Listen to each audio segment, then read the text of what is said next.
Viewers, welcome back in our program. And doctor ਸਾਹਿਬ ਸਾਡੀ ਅਗਲੀ email Frankfurt Germany ਤੋਂ ਸਰਦਾਰ ਭਜਨੀਤ ਸਿੰਘ ਸਿੰਘੋ ਜੀ ਦੀ ਹੈ। ਇਹ ਲਿਖਦੇ ਹਨ, ਪ੍ਰੋਗਰਾਮ ਸੱਚੋ ਸੱਚ ਸਾਡੀ ਨਿੱਤ ਦੀ ਰੂਹ ਦੀ ਖੁਰਾਕ ਬਣ ਗਿਆ ਹੈ। ਮੇਰਾ ਸਵਾਲ ਹੈ, ਮਿਲਖਾ ਸਿੰਘ ਬਾਰੇ ਫਿਲਮ ਦੀ ਪਬਲਿਸਿਟੀ ਦੌਰਾਨ ਇਹ ਪ੍ਰਭਾਵ ਦੇਣ ਦੀ ਕੋਸ਼ਿਸ਼ ਕੀਤੀ ਜਾ ਰਹੀ ਹੈ ਜਿਵੇਂ ਕਿ ਉਹ ਹਿੰਦੂ ਪੁੱਤਰ ਹੋਵੇ। ਜਿਵੇਂ ਭਾਰਤ ਦੀ ਪ੍ਰਸਿੱਧ ਹਿੰਦੀ ਅਖਬਾਰ ਅਮਰ ਉਜਾਲਾ ਨੇ ਆਪਣੇ ਫਿਲਮ ਸਮੀਖਿਆ ਖਾਨੇ ਵਿੱਚ ਮਿਲਖਾ ਸਿੰਘ ਦੀ ਫੋਟੋ ਲਾ ਕੇ ਸਰਲੇਖ ਦਿੱਤਾ ਹੈ, भाग मिल्खा भाग हवन कुंड से जन्मा अग्नि पुत्र। इस बारे तुहाडे की विचार हैं?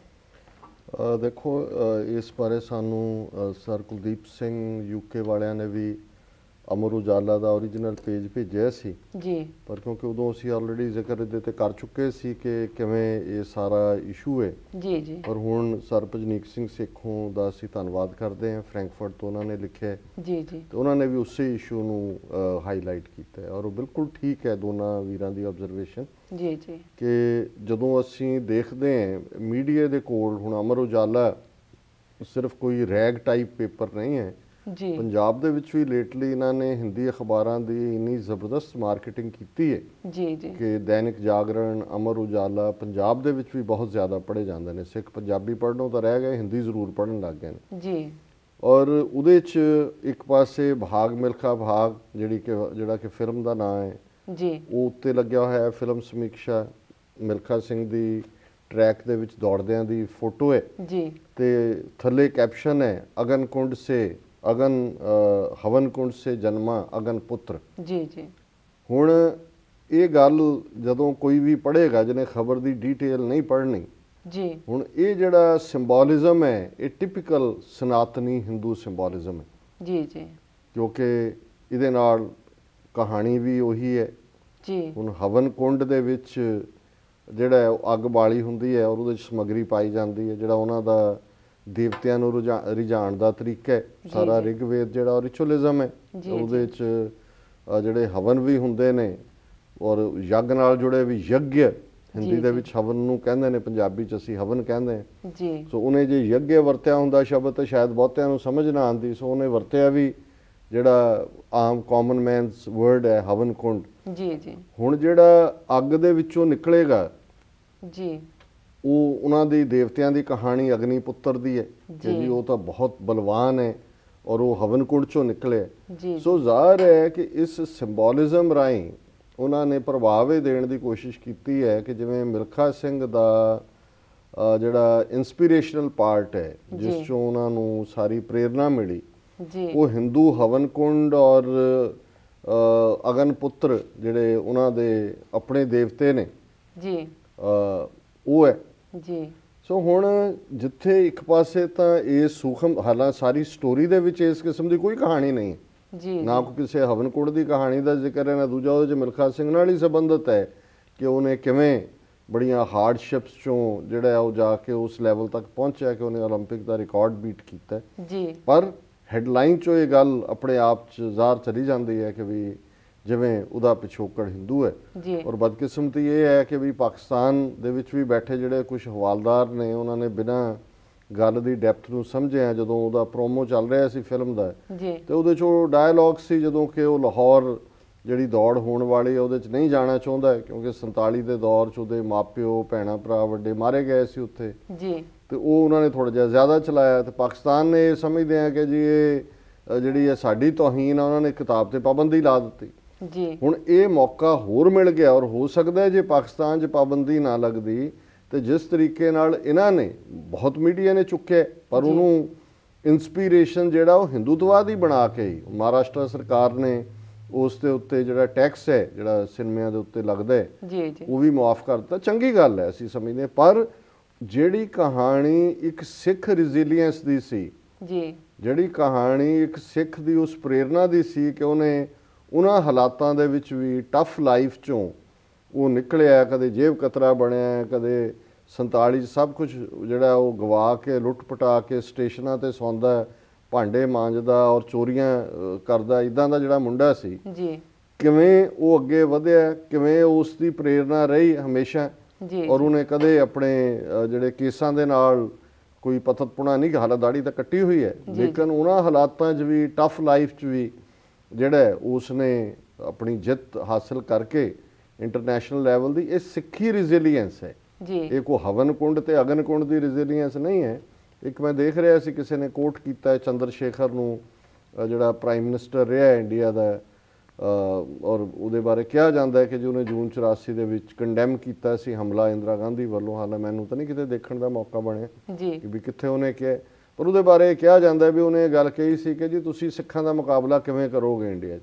ਜੀ ਉਹਨੇ ਕਿਹਾ ਜੀ ਜਲਿਆਂਵਾਲੇ ਬਾਗ 'ਚ ਹਿੰਦੂ ਵੀ ਮਾਰੇ ਗਏ ਸੀ, ਮੁਸਲਮਾਨ ਵੀ ਮਾਰੇ ਗਏ ਸੀ, ਸਿੱਖ ਵੀ ਮਾਰੇ ਗਏ ਸੀ। ਜੀ 13 ਅਪ੍ਰੈਲ 1919 ਨੂੰ ਇਕੱਲੇ ਸਿੱਖ ਤਾਂ ਨਹੀਂ ਸੀ ਮਾਰੇ, ਜੀ ਪਰ ਕਿਸੇ ਹਿੰਦੂ ਜਾਂ ਮੁਸਲਮਾਨ ਨੇ ਜਾ ਕੇ ਮਾਈਕਲ ਐਡਵਾਇਰ ਨੂੰ ਕਿਉਂ ਨਾ ਮਾਰਤਾ ਲੰਡਨ 'ਚ, ਇੱਕ ਸਿੱਖ ਨੇ ਕਿਉਂ ਮਾਰਿਆ। ਜੀ ਜੀ ਸੋ ਮਤਲਬ ਇਹ ਹੈ ਕਿ ਉਹਨਾਂ ਦਾ ਵੀ ਜਿਹੜਾ ਚਲਾਕ ਤਬਕਾ ਹੈ ਜਾਂ ਜਿਹੜਾ ਬੁੱਧੀਜੀਵੀ ਤਬਕਾ, ਉਹ ਸਮਝਦਾ ਹੈ ਕਿ ਸਿੱਖ ਕਰੈਕਟਰ ਦੀ ਇਨਸਪੀਰੇਸ਼ਨ ਅਲਟੀਮੇਟਲੀ ਅਣਖ ਆਣ ਇਹ ਗੁਰੂਆਂ ਦੀ ਦੇਣ ਹੈ। ਜੀ ਰੈਜ਼ਿਲੀਅੰਸ, ਖਲੋਣਾ, ਅਖੀਰ ਤੱਕ ਲੜਨਾ, ਕਿਸੇ ਵੀ ਔਖੀ ਹਾਲਤ ਦੇ ਵਿੱਚ ਵੀ ਦਿਲ ਨਾ ਛੱਡਣਾ, 1.25 ਲੱਖ ਨਾਲ ਜੂਝਣ ਦੀ ਗੱਲ।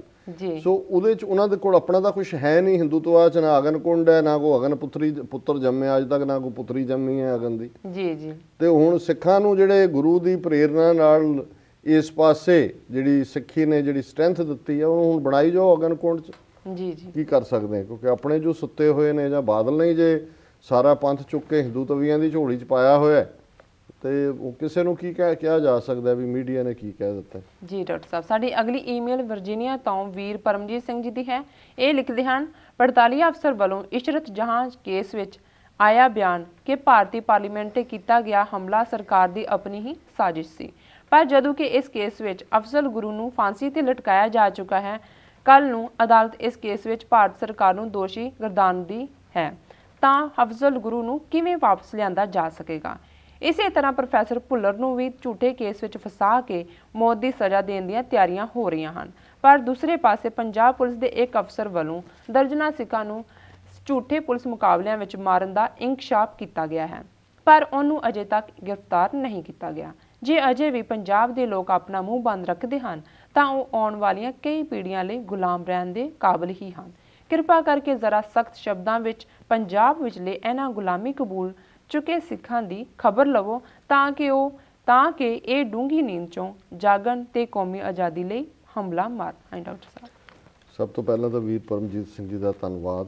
ਉਹ ਸਾਨੂੰ ਲਿਖਦੇ ਵੀ ਨੇ ਲਗਾਤਾਰਤਾ ਨਾਲ ਜੀ, ਔਰ ਉਹ ਸਾਡੀ ਮਦਦ ਵੀ ਕਰਦੇ ਨੇ ਟੈਕਨੀਕਲ ਪਾਰਟ ਤੇ ਵੀ। ਜਦੋਂ ਉਹਨਾਂ ਨੂੰ ਲੱਗਦਾ ਹੈ ਵੀ ਕੋਈ ਚੀਜ਼ ਠੀਕ ਨਹੀਂ ਹੈ, ਉਹ ਪਰਸਿਸਟੈਂਟਲੀ ਈਮੇਲ ਕਰਦੇ ਨੇ, ਫੋਨ ਕਰਦੇ ਨੇ, ਔਰ ਅਸੀਂ ਉਹਨਾਂ ਦੇ ਸ਼ੁਕਰਗੁਜ਼ਾਰ ਹਾਂ ਜੀ।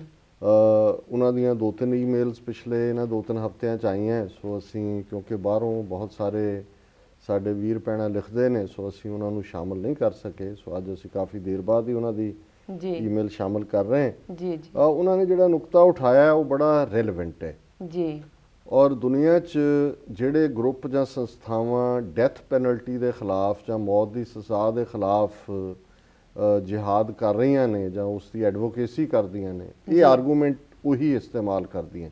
ਇਹੀ ਉਹਨਾਂ ਦਾ ਸਟਰੋਂਗ ਆਰਗੂਮੈਂਟ ਹੈ ਕਿ ਤੁਸੀਂ ਜਿਹਨੂੰ ਮੌਤ ਦੀ ਸਜ਼ਾ ਦੇ ਦਿੱਤੀ, ਕੱਲ ਨੂੰ ਕੋਈ ਹੋਰ ਐਵੀਡੈਂਸ ਸਾਹਮਣੇ ਆਇਆ ਕਿ ਵੀ ਉਹ ਤਾਂ ਬੰਦਾ ਬੇਗੁਨਾਹ ਸੀ, ਕੋਈ DNA ਰਿਕਾਰਡ, ਕੋਈ ਹੋਰ ਐਵੀਡੈਂਸ, ਫਿਰ ਜਿਹਨੂੰ ਤੁਸੀਂ ਫਾਇਲ ਲਾ ਦਿੱਤੇ ਉਹਨੂੰ ਕਿੱਥੋਂ ਵਾਪਸ ਲੈ ਕੇ ਆਓਗੇ। ਜੀ ਜੀ। ਔਰ ਕੁਝ ਕੇਸ ਦੁਨੀਆ ਭਰ ਦੇ ਵਿੱਚ ਸਾਹਮਣੇ ਆਏ ਨੇ, ਅਮਰੀਕਾ 'ਚ ਵੀ ਆਏ ਨੇ ਕਿ ਵੀ ਕਿਸੇ ਦੋਸ਼ ਦਾ, ਕਿਸੇ ਐਕਸ਼ਨ ਦਾ ਕਿਸੇ ਨੂੰ ਦੋਸ਼ੀ ਬਣਾ ਕੇ ਮੌਤ ਦੇ ਦਿੱਤੀ, ਫਾਂਸੀ ਦੇ ਦਿੱਤੀ, ਕੁਝ ਦੇਰ ਬਾਅਦ ਐਵੀਡੈਂਸ ਕੋਈ ਹੋਰ ਬੰਦਾ ਆਇਆ ਕਿ ਜੀ ਉਹਨੇ ਤਾਂ ਨਹੀਂ ਸੀ ਕੀਤਾ, ਉਹ ਤਾਂ ਮੈਂ ਕੀਤਾ ਸੀ। ਜੀ ਜੀ। ਸੋ ਇੱਕ ਬੜਾ ਸਟਰੋਂਗ ਆਰਗੂਮੈਂਟ। ਔਰ ਅਸੀਂ ਸਮਝਦੇ ਹਾਂ ਵੀ ਅਫਜ਼ਲ ਗੁਰੂ ਦੇ ਕੇਸ 'ਚ ਉਹਨੂੰ ਵੈਸੇ ਹੀ ਬੇਗੁਨਾਹ ਨੂੰ ਫਾਂਸੀ ਦਿੱਤੀ ਗਈ ਸੀ, ਉਦੋਂ ਵੀ ਪਤਾ ਸੀ, ਪਰ ਹੁਣ ਜਦੋਂ ਪੜਤਾਲੀਆ ਕਮਿਸ਼ਨ ਨੇ ਆਪਣੇ ਹਲਫੀਆ ਬਿਆਨ ਦੇ ਵਿੱਚ ਇਹ ਕਿਹਾ ਕਿ ਪਾਰਲੀਮੈਂਟ ਤੇ ਹਮਲਾ ਗਵਰਨਮੈਂਟ ਦੀ ਆਪਣੀ ਕਾਰਸਤਾਨੀ ਸੀ, ਜੀ, ਸੋ ਜ਼ਾਹਰ ਹੈ ਵੀ ਅਫਜ਼ਲ ਗੁਰੂ ਦਾ ਮਾਮਲਾ ਫਿਰ ਹਾਈਲਾਈਟ ਹੋਇਆ ਕਿ ਇੱਕ ਬੇਗੁਨਾਹ ਇਨਸਾਨ ਨੂੰ ਫਾਂਸੀ ਦਿੱਤੀ ਗਈ। ਔਰ ਪ੍ਰੋਫੈਸਰ ਭੁੱਲਰ ਦੇ ਕੇਸ 'ਚ ਵੀ ਇਹੀ ਕਹਾਣੀ ਰਿਪੀਟ ਹੋ ਸਕਦੀ ਹੈ। ਜੀ ਜੀ। ਬਾਕੀ ਜਿਹੜਾ ਵੀਰ ਜੀ ਨੇ ਸਾਡੇ ਹੱਥ ਦੇ ਵਿੱਚ ਛਾਂਟਾ ਫੜਾਇਆ ਕਿ ਵੀ ਅਸੀਂ ਪੰਜਾਬ ਦੇ ਲੋਕਾਂ ਨੂੰ ਜਿਨ੍ਹਾਂ ਨੇ ਮੂੰਹ ਬੰਦ ਰੱਖਿਆ, ਗੁਲਾਮੀ 'ਚ ਸੁੱਤੇ ਨੇ, ਜਰਾ ਛਾਂਟੇ ਨਾਲ ਉਠਾਈਏ। ਜੀ ਜੀ। ਦੇਖੋ ਭਾਈ, ਗੱਲ ਇਹ ਹੈ ਕਿ ਉੱਥੇ ਵੀ ਇੱਕ ਕਲਾਸ ਉਹ ਹੈ ਜਿਨ੍ਹਾਂ ਨੇ ਬਹੁਤ ਸਫ਼ਰ ਕੀਤਾ ਹੈ ਜੀ, ਔਰ ਇਹਦੇ ਬਾਵਜੂਦ ਉਹ ਖਲੋਤੇ ਰਹੇ ਨੇ, ਅੱਜ ਵੀ ਖੜੇ ਨੇ। ਜੀ ਜੀ। ਜੇ ਅਸੀਂ 1.5 ਲੱਖ ਸ਼ਹੀਦੀਆਂ ਦੀ ਗੱਲ ਕਰਦੇ ਹਾਂ, ਅਲਟੀਮੇਟਲੀ ਉਸ ਮਿੱਟੀ ਚੋਂ ਹੀ ਸਾਡੇ ਉਹ ਯੋਧੇ ਆਏ ਨੇ, ਉੱਥੇ ਹੀ ਮਾਵਾਂ ਨੇ ਉਹ ਜਿਹੇ ਪੁੱਤ ਜੰਮੇ, ਧੀਆਂ ਜੰਮੀਆਂ, ਜੀ ਜਿਨ੍ਹਾਂ ਨੇ ਅਣਖ ਦੇ ਨਾਲ ਸਿੱਖੀ ਦੀ ਖਾਤਰ ਸ਼ਹੀਦੀਆਂ ਪਾਈਆਂ, ਕੁਰਬਾਨੀਆਂ ਕੀਤੀਆਂ, ਅੱਜ ਵੀ ਉਸ ਰਸਤੇ ਤੇ ਤੁਰੇ ਹੋਏ ਨੇ। ਜੀ ਇੱਕ ਤਬਕਾ ਬੇਈਮਾਨ ਹੈ ਬਾਦਲਕਿਆਂ ਦਾ, ਜਿਨ੍ਹਾਂ ਨੇ ਏਜੰਸੀਆਂ ਦੇ ਰੋਲ ਨੂੰ ਅੱਗੇ ਤੋਰਦੇ ਆ, ਜੀ ਜਿਹੜਾ ਕੰਮ ਡਾਇਰੈਕਟਲੀ ਜ਼ੁਲਮ ਕਰਕੇ ਵੀ ਹਿੰਦੁਸਤਾਨ ਦੀਆਂ ਏਜੰਸੀਆਂ ਜਾਂ ਹਕੂਮਤ ਹਾਸਲ ਨਹੀਂ ਕਰ ਸਕੀ, ਜੀ ਉਹ ਉਹਨਾਂ ਨੇ ਡਰੱਗਸ ਦੇ ਹਵਾਲੇ ਨਾਲ, ਖਰੀਦ ਕਰਕੇ, ਖਰੀਦੋ ਫਰੋਖਤ ਕਰਕੇ, ਖੌਫ ਦੇ ਕੇ, ਜੀ ਆ ਸਾਰੀ ਜਿਹੜੀ ਕਲਿੱਕ ਸੁਮੇਧ ਸੈਣੀ ਤੋਂ ਲੈ ਕੇ ਥੱਲੇ ਤੱਕ ਕਾਤਲਾਂ ਦੀ ਹੈ, ਉੱਥੇ ਕੀ ਕਰ ਰਹੇ ਨੇ? ਜੀ ਜੀ ਉੱਥੇ ਅਦਵਾਣੇ ਤਾਂ ਨਹੀਂ ਵੇਚਦੇ, ਜੀ। ਉਹਨਾਂ ਨੇ ਆਪਣਾ ਇੱਕ ਨੈਟਵਰਕ ਬਣਾਇਆ ਹੋਇਆ ਹੈ। ਹੁਣ ਜਿਹੜੀ ਥੋੜੀ ਬਹੁਤ ਅਵੇਅਰਨੈਸ ਸੋਸ਼ਲ ਨੈਟਵਰਕਿੰਗ ਰਾਹੀਂ ਸੀ, ਉਹਨੂੰ ਵੀ ਉਹਨਾਂ ਨੇ ਮੋਨੀਟਰ ਵੀ ਕਰਨਾ ਸ਼ੁਰੂ ਕੀਤਾ। ਆਉਣ ਵਾਲੇ ਦਿਨਾਂ 'ਚ ਗ੍ਰਿਫਤਾਰੀਆਂ ਵੀ ਹੋਣਗੀਆਂ, ਮੈਨੂੰ ਉਹਦੇ ਦਾ ਕੋਈ ਸ਼ੱਕ ਸ਼ੁਬਾ ਨਹੀਂ ਹੈ। ਜੀ ਸੋ ਅਸੀਂ ਸਮਝਦੇ ਹਾਂ ਕਿ ਇਹ ਸਾਡਾ ਫਰਜ਼ ਬਣਦਾ ਹੈ ਬਾਹਰ ਬੈਠਿਆਂ ਦਾ, ਕਿ ਅਸੀਂ ਵੱਧ ਤੋਂ ਵੱਧ ਜਿੱਥੇ ਅਸੀਂ ਆਵਾਜ਼ ਵੀ ਉਠਾਉਂਦੇ ਹਾਂ, ਜੀ ਉੱਥੇ ਪੰਜਾਬ ਦੇ ਵਿੱਚ ਇਹੋ ਜਿਹੇ ਹਾਲਾਤ ਪੈਦਾ ਕਰਨ ਦੇ ਵਿੱਚ, ਸਾਜ਼ਗਾਰ ਕਰਨ ਦੇ ਵਿੱਚ ਮਦਦ ਕਰੀਏ, ਜੀ ਜਿੱਥੇ ਕਿ ਖੁੱਲ੍ਹ ਕੇ ਸਾਡੇ ਵੀਰ ਭੈਣਾਂ ਆਪਣੇ ਜਜ਼ਬਿਆਂ ਦਾ ਇਜ਼ਹਾਰ ਕਰ ਸਕਣ।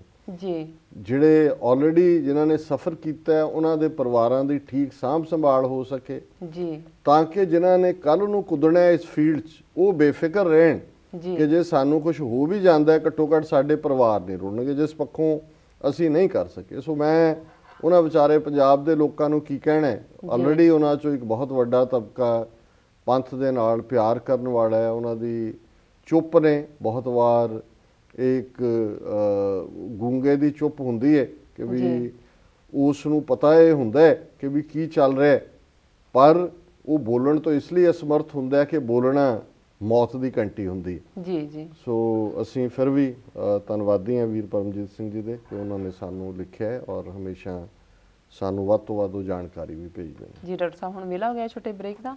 ਵੀਰ ਤੁਸੀਂ ਸਾਡੇ ਨਾਲ ਇਸ ਤਰ੍ਹਾਂ ਜੁੜੇ ਰਹੋ, ਮਿਲਦੇ ਹਾਂ ਆਫਟਰ ਦਿਸ ਸ਼ਾਰਟ ਬ੍ਰੇਕ।